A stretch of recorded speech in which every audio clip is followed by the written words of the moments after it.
You must be lost, old man. The security guard's voice cut through the crisp morning air at Arlington National Cemetery like a blade through silk. His partner nodded in agreement, both young men standing rigid in their pressed uniforms, blocking the wrought iron gates that led to the sacred grounds beyond. Before them stood William Hayes, 87 years old, his frame bent by time and his weathered hands clutching a small paper bag that contained his only lunch. He wore a threadbare brown suit that had seen better decades, the fabric thin at the elbows and knees, but pressed with the careful attention of a man who understood that dignity wasn't measured by the price of clothing. His shoes were old but polished to a mirror shine, and his grey hair was combed with military precision despite having no regulation to follow. He said nothing in response to the guard's dismissal, just stood quietly with his pale blue eyes fixed on the rolling green hills where thousands of white headstones stood in perfect formation, each one marking a life given in service to something greater than themselves. The morning was cold for October,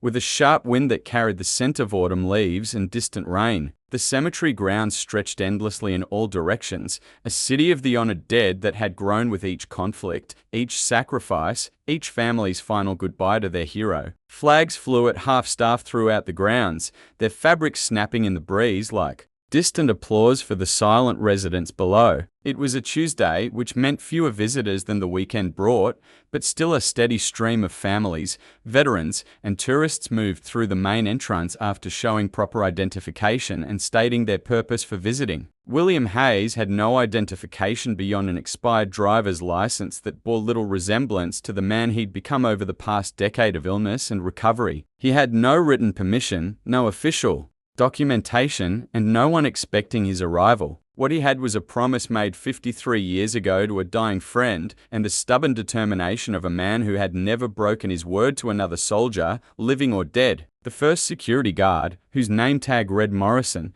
stepped closer to William, his polished boots crunching on the gravel pathway. "Sir, I'm going to need to see some form of identification and an explanation of your business here today. This is a restricted federal facility, not a public park. You can't just wander in here without proper authorization." William's voice, when it came, was soft but carried the unmistakable cadence of someone who had spent a lifetime giving and taking orders. "I'm here to visit a friend. Section 12, Row 47, Plot 18. Been coming every October 15th for more than 50 years. Morrison exchanged a glance with his partner, a younger man named Jefferson whose skepticism was written across his face like billboard advertisement. The second guard pulled out a small notebook and flipped through several pages, his finger tracing down columns of names and dates. "Sir, I don't see your name on any of our visitor logs. Section 12 is a restricted area that requires special permission for access. If you don't have the proper documentation,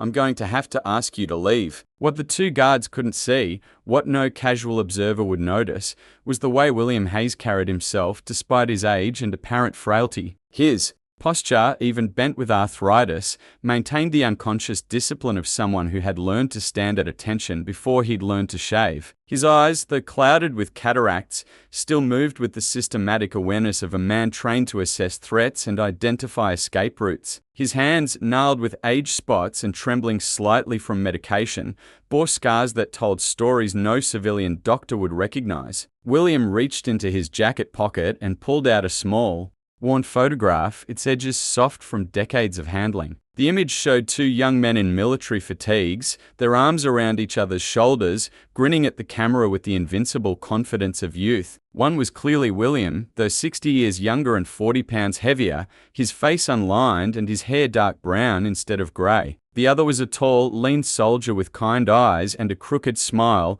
his uniform bearing the insignia of the 101st Airborne Division. "This is Tommy Rodriguez," William said, holding the photograph so both guards could see. "We served together in Vietnam. He was killed on October 15, 1971, during the Battle of Firebase Charlie. I promised him I'd visit his grave every year on the anniversary. Been keeping that promise for 53 years. Morrison looked at the photograph with the polite disinterest of someone who had heard similar stories from dozens of elderly veterans seeking access to restricted areas. "Sir, I understand you're Desire to honor your friend's memory, but sentiment doesn't override security protocols. If you want to visit Section 12, you need to file a formal request through the Veterans Administration, provide proof of your military service, and wait for approval. The process takes approximately 6 to 8 weeks. The dismissal was delivered with bureaucratic efficiency, but it landed on William like a physical blow. 6 to 8 weeks. He didn't have 6 to 8 weeks. The doctors at the VA hospital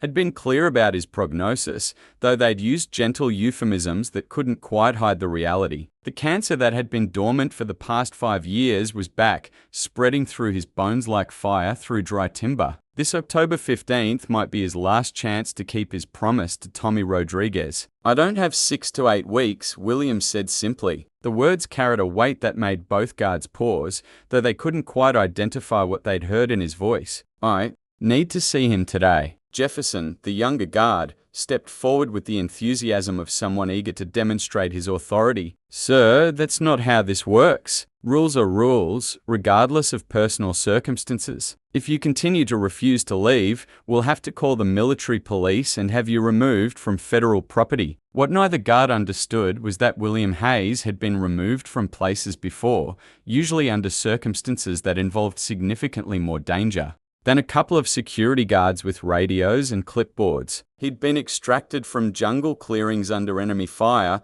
pulled from crashed helicopters behind enemy lines, and evacuated from firebase under artillery bombardment. Being escorted away from Arlington National Cemetery by military police would be inconvenient and embarrassing, but it wouldn't be the worst thing that had ever happened to him. The situation might have escalated there, might have ended with an elderly veteran being led away in handcuffs while trying to honor a fallen friend, if not for the intervention of a woman who had been watching the entire exchange from her position near the administration building. Colonel Sarah Mitchell had been walking to her car after a morning meeting when she noticed the confrontation at the main gate. As the cemetery's assistant director, she'd seen similar situations before, usually involving family members who didn't understand the security protocols or veterans whose documentation had been lost to time and bureaucracy. But something about this particular scene caught her attention and held it. Perhaps it was the way the old man stood, despite his obvious physical frailty, with a bearing that spoke of military training. Perhaps it was the photograph he held, its edges worn smooth by decades of handling. Or perhaps it was simply the intuition that came from 25 years of military service, the ability to recognize a fellow warrior even when they weren't wearing a uniform. Colonel Mitchell approached the group with the measured pace of someone accustomed to command, her dress blues impeccable and her bearing unmistakably military. Morrison and Jefferson straightened automatically as they recognized the eagles on her shoulders, their earlier confidence suddenly tempered by the presence of superior rank. "Gentlemen, what seems to be the problem here?" Morrison cleared his throat and gestured toward William. "Ma'am, this gentleman is attempting to access Section 12 without proper authorization. He claims to be a veteran visiting a friend's grave, but he has no documentation and isn't on our visitor logs." Colonel Mitchell looked at William Hayes for a long moment, taking in the pressed but threadbare suit, the polished shoes, the careful grooming that spoke of someone who still understood military standards even if he no longer wore the uniform. Most importantly, she noticed his eyes, which met hers directly despite his apparent nervousness. Civilians, she'd learned over the years, rarely made sustained eye contact with military officers. Veterans, however, understood that respect was demonstrated through direct engagement, not submission.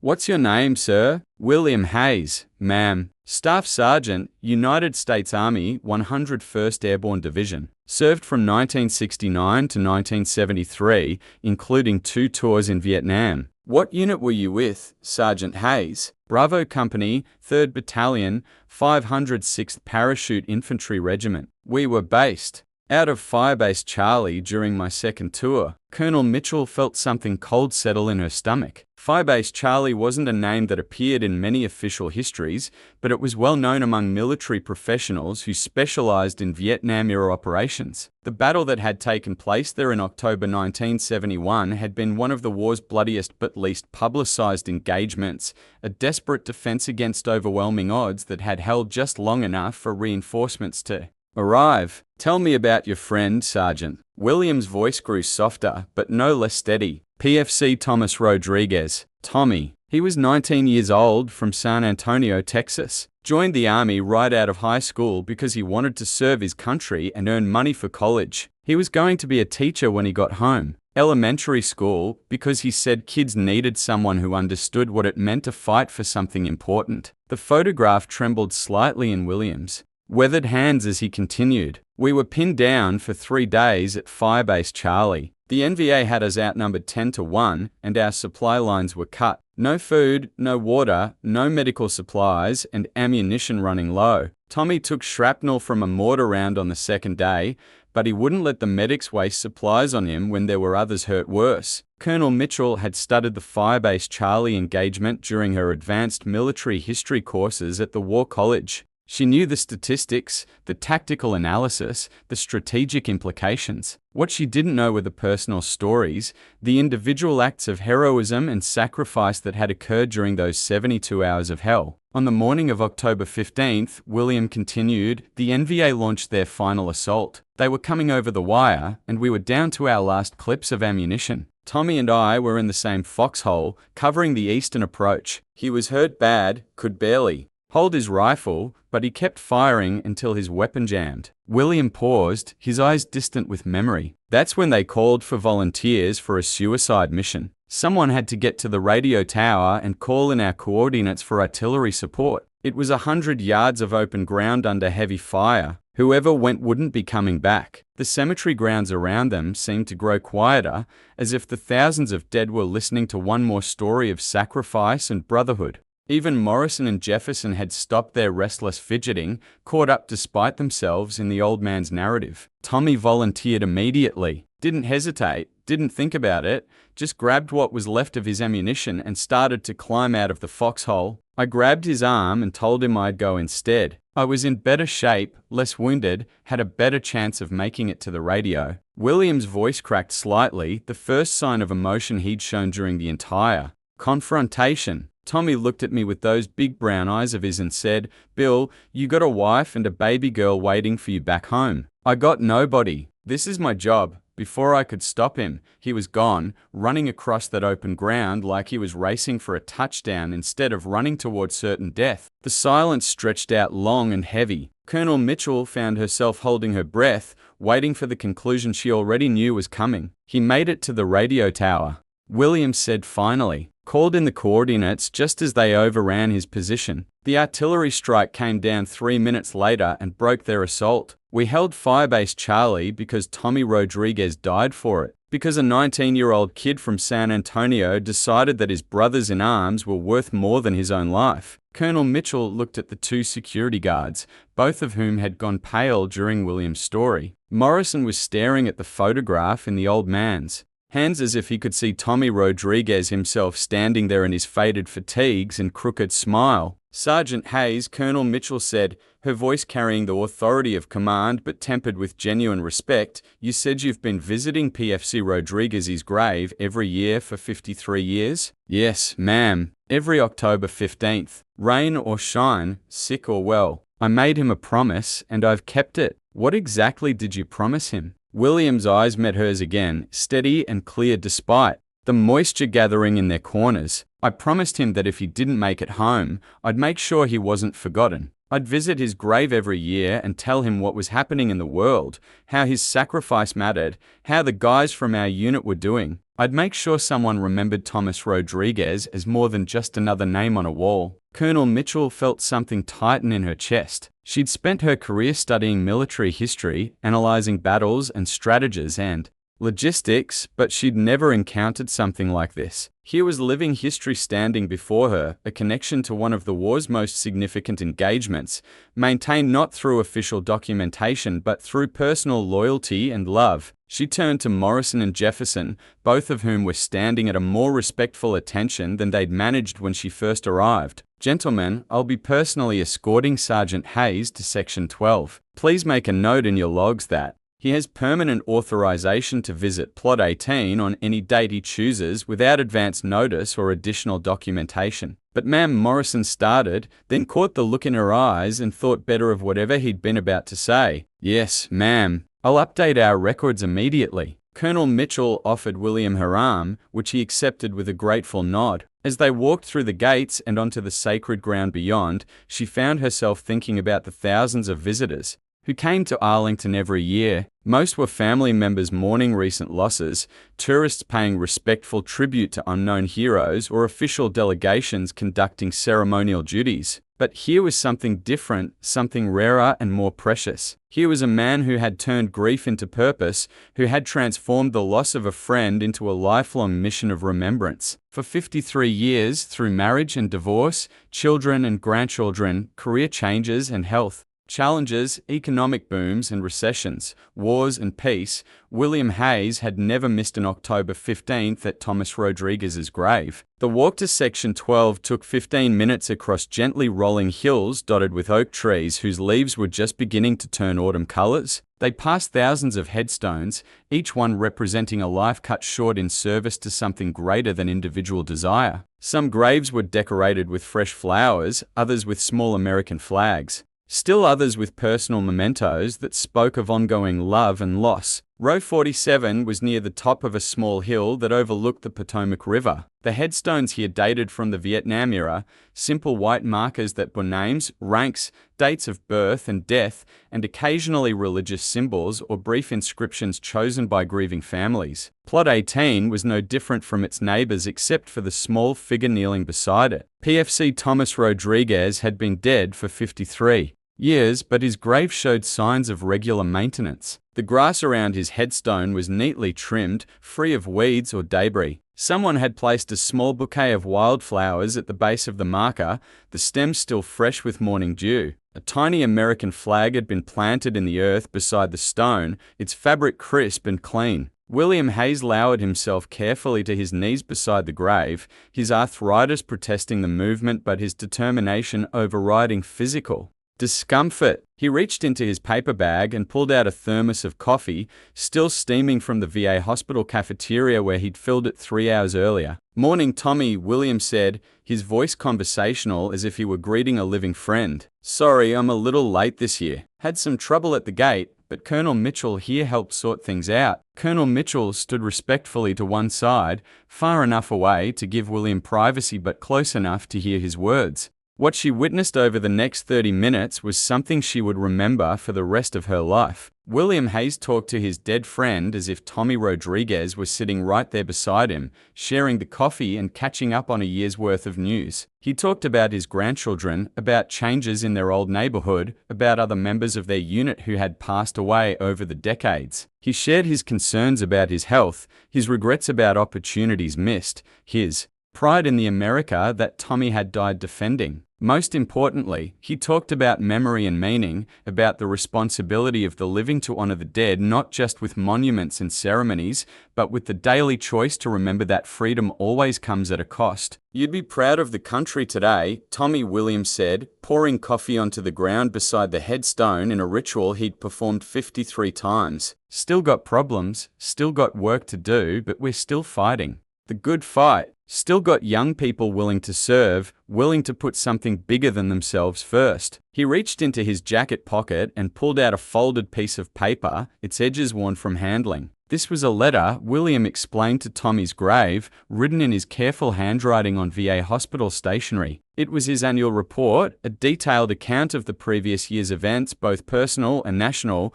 a way of keeping his fallen friend connected to the world he'd died protecting. As William read his letter aloud, Colonel Mitchell found herself thinking about the nature of heroism and remembrance. The Army had awarded Thomas Rodriguez a posthumous Silver Star for his actions at Firebase Charlie. There was an official citation in his military records, a brief paragraph that summarized his sacrifice in the dry language of military bureaucracy. But the real memorial to Tommy Rodriguez wasn't made of bronze or marble. It was sitting right here, an 87-year-old man who had spent 53 years refusing to let his friend be forgotten. When William finished reading his letter, he folded it carefully and placed it in a waterproof container that he buried in the soft earth beside the headstone. Next year, he would bring a new letter and remove the old one, a cycle of communication that had continued unbroken for more than half a century. Colonel Mitchell helped William to his feet when he was ready, noting how much effort the simple act required. "Sir," she said quietly, "would you mind if I asked you a personal question?" "Go ahead, ma'am." "Why? Why have you done this for so many years? I understand honoring your friend's memory, but this level of commitment, this consistency over decades, it's extraordinary." William was quiet for a long moment, looking out over the endless rows of white headstones that stretched toward the horizon. When he finally spoke, his words carried the weight of a lifetime's consideration. "When Tommy volunteered for that suicide mission, he didn't do it for glory or recognition. He did it because he understood something that a lot of people never figure out. We're not just individuals living separate lives. We're connected to each other, responsible for each other, part of something bigger than ourselves." He gestured toward the thousands of graves surrounding them. Every person buried here understood that. They gave up their individual futures so that the rest of us could have a future at all. The least I can do is make sure one of them isn't forgotten. But ma'am, here's what I've learned over 53 years of coming here. I didn't keep coming just for Tommy. I kept coming for me. Because every time I tell someone about Thomas Rodriguez, every time I share his story, he lives again. And as long as he lives in someone's memory, his sacrifice means something. William paused, then looked directly at Colonel Mitchell. "Today, you heard about Tommy Rodriguez for the first time. Tomorrow, you might tell someone else about him. That's how we honor the dead, ma'am. Not just with monuments, but with memory. Not just with ceremonies, but with stories. Not just on special occasions, but every single day we choose to remember that someone died so we could live." The walk back to the main gate was slower than the journey in, with William stopping frequently to rest and Colonel Mitchell matching his pace without complaint. As they approached the administration building, she made a decision that would change both of their lives. "Sergeant Hayes," she said, "I have a proposition for you. Would you be interested in participating in our oral history program? We're always looking for Vietnam veterans willing to share their experiences with visitors, school groups, and military personnel. Your story about PFC Rodriguez is exactly the kind of personal testimony that makes history come alive for people." William considered her offer carefully. "I'm not much of a public speaker, ma'am. Never been comfortable being the center of attention." "You wouldn't be the center of attention," she assured him. "Tommy Rodriguez would be. You'd just be the messenger, helping people understand what his sacrifice meant and why it still matters today." Over the following months, William Hayes became a regular fixture at Arlington National Cemetery, though not as a visitor. The cemetery administration created a special volunteer position for him, allowing him to share Tommy Rodriguez's story with thousands of people from around the world. School children learned about courage and sacrifice from an old man who had witnessed both firsthand. Military personnel discovered that heroism wasn't just about dramatic action, but about the quiet determination to honor promises made to fallen friends. The story of William Hayes and Thomas Rodriguez spread beyond Arlington's grounds through social media posts, news articles, and word of mouth. Veterans from other conflicts began reaching out, sharing their own stories of friends lost and promises kept. The cemetery started a program called Promises Kept, designed to help living veterans maintain connections with fallen comrades through structured remembrance activities. Morrison and Jefferson, the two security guards who had initially turned William away, became some of his most dedicated supporters. They learned that their job wasn't just about checking identification and enforcing rules, but about recognizing the sacred nature of the ground they protected and the people who came there to honor it. The real transformation, however, occurred in William Hayes himself. For 53 years, his annual visits to Tommy Rodriguez's grave had been private affairs, personal communications between old friends. Sharing that story with others, helping people understand the human cost of freedom, gave his remaining time a purpose he hadn't expected to find. On October 15th of his final year, William Hayes made his last visit to Plot 18 in Section 12. He was in a wheelchair by then, his body finally surrendering to the cancer that had been slowly consuming him. But his voice was still strong as he talked to Tommy Rodriguez about the hundreds of people who now knew his friend's name, the thousands who had heard his story, the permanent legacy that had grown from a 19-year-old's moment of ultimate sacrifice. Colonel Mitchell was there that day, along with Morrison and Jefferson, several other cemetery staff members, and a handful of volunteers from the oral history program. They stood respectfully at a distance while William had his final conversation with his friend, sharing 54 years of friendship, loss, remembrance, and love. When William Hayes passed away 3 weeks later, his funeral was held at Arlington National Cemetery with full military honors. He was buried in Section 60, the area reserved for casualties from recent conflicts, but his grave is just visible from Section 12, allowing him to continue his eternal watch over Thomas Rodriguez. The story of their friendship, their sacrifice, and their unbreakable bond continues to be told at Arlington every day. Visitors learn that heroism comes in many forms, that some battles continue long after the shooting stops, and that the most important victories are sometimes the quietest ones. Tommy Rodriguez died on October 15, 1971, during the Battle of Firebase Charlie. But because of William Hayes, because of 54 years of faithful remembrance, because of thousands of people who now know his name and story, Thomas Rodriguez lives on. His sacrifice continues to inspire, his courage continues to teach, and his memory continues to honor all those who gave everything for something greater than themselves. If this story moved you, if it reminded you that heroes come in many forms and that remembrance is an active choice we make every day, then share it with someone who needs to hear it. Subscribe to hear more stories of quiet, courage, and faithful friendship, and remember to like this video if you believe that keeping promises to fallen friends is one of the highest forms of honor we can display. In the comments below, tell us about someone you're committed to remembering, someone whose story deserves to be told. Because as William Hayes proved, the dead are only truly gone when the last person who remembers them has forgotten their name.